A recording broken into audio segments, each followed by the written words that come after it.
Hey guys, so the very first business that I want to build is an electric scooter repair business. Now, for one of my other jobs, I went ahead and I acquired a scooter because I needed to get around the city. I want to go ahead and place some advertisements and do a couple of other things.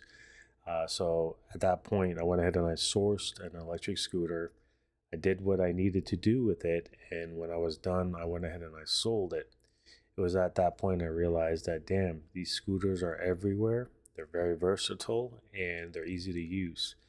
And in doing so, of course, I had to use a couple different apps and websites to find the scooter.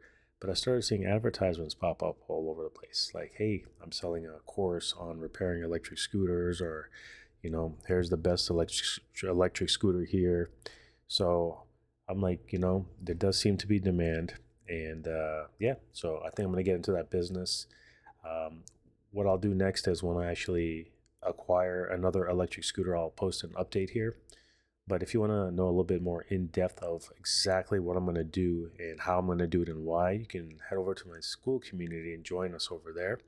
That way you can build this business alongside with me. So I'll see you in the next video. Take care. Bye.